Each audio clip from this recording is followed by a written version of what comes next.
Hey everybody, welcome to the first Sunday of the Mindfulness month. And I'm out running errands and just sort of stopped in a parking lot because I wanted to jump on live.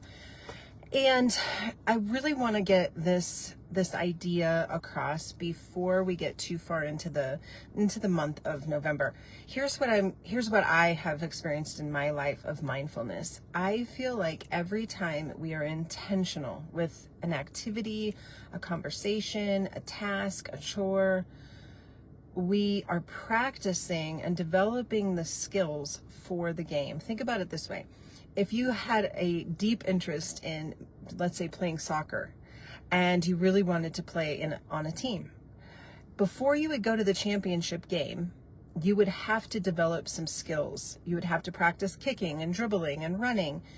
And so I think we forget that this idea of any practice, whether it's a yoga practice, a meditation practice, mindfulness practice, it's really tools that you're practicing and skills to apply to your life. And my favorite mindfulness person in the world, Jon Kabat-Zinn, has written and taught and does courses on mindfulness. And what he really says is meditation is amazing. Meditation is great.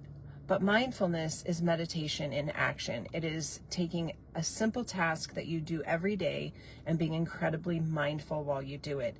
And what that does is it actually retrains the neurotransmitters in your brain to be present with one thing. We developed this idea long ago that multitasking is like the greatest thing. And I'm great at multitasking.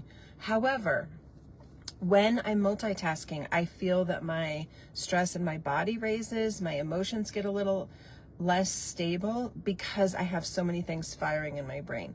So here's what I want you to think about today and the rest of the week, and as we continue to fill up our toolbox of ways to be more mindful, what happens is the more we practice the skills, like we're going to soccer, we actually will apply them to the game, which is our life. So here's what I want you to do this week. Find a task or an activity that you do all the time. Maybe it's taking a shower, maybe it's walking, maybe it's doing the dishes, loading your dishwasher, whatever it is, something that you just do every day. And I want you to really watch with awareness where your thoughts go while you're doing this activity that you do all the time. For example, most of the time we're in the shower, we're already anticipating what we're going to wear, what outfit we're going to wear, where we're going to wear it to, who we're going to talk to when we get there. And we're missing this experience of suds and warmth and water and nourishing ourselves. We're missing it because we're in the future. So pick an activity and be the observer of where your thoughts go in this activity. If you're going for a walk, like I said yesterday, just walk. Don't listen to music. Don't talk on the phone. Don't take pictures. Simply walk. If you're doing dishes, listen to the sound of the sponge against the dishes. Feel the texture of the sponge, the warmth of the water. Be fully present in that one activity. That's a skill like learning how to kick a ball for the game of soccer. So we develop these skills, and then pretty soon, with time and practice, you will begin to notice that the thoughts that you have, there is more space between the thoughts, which means we have less of that chitter chatter, monkey mind clutter, anticipation, what if, well, if they do this, then I'll say this, and if this happens, then I'll do this. That goes away when you practice mindfulness and you begin to find there is a lot of space between your thoughts.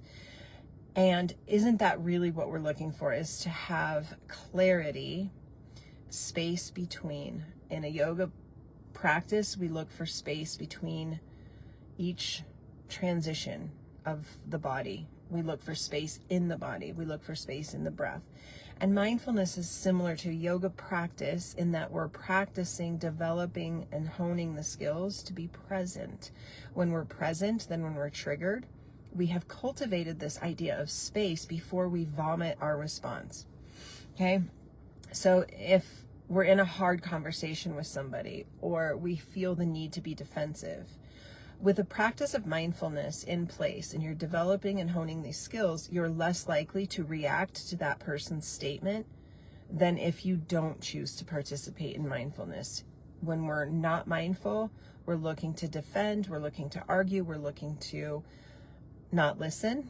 And so this mindfulness goes across all areas of your life. It's how you eat, it's how you walk, it's how you have conversations, how you do chores, do tasks. You are learning to be fully present in the moment. So, homework this week, pick an activity and be fully present in that activity. Folding clothes, taking a shower, washing dishes, making toast, putting lotion on. And I'm going to give you more tips along the way this week, especially how I've changed a little bit in my intentionality, if that's a word, on how I use some of the tools in my toolbox, like essential oils. I'm very intentional versus just using them for a remedy. I'm very in tune with the moment of what I'm looking for to feel in that moment. Okay, so that's your homework. Look for the space between the thoughts while you're doing your activity. Find the awareness of how much your mind wanders while you're making the bed, folding clothes, taking a shower. Pick one activity and be the observer of your thoughts. No judgment, no shame, because that's the first step, is to be aware of how much you have up here.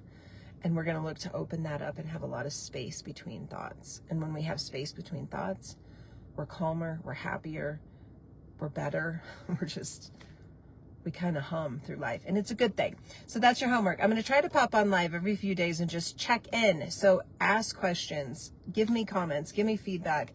Tell me what you want. Tell me what you want to learn. Tell me if these tools are working for you. Like this community, this group that I wanted to create, I want it to feel like we're in it together and it's not just me blabbing to you. All right, I'm off to do my errands. Have a beautiful day, and I'll check in with you in a few days. Take care.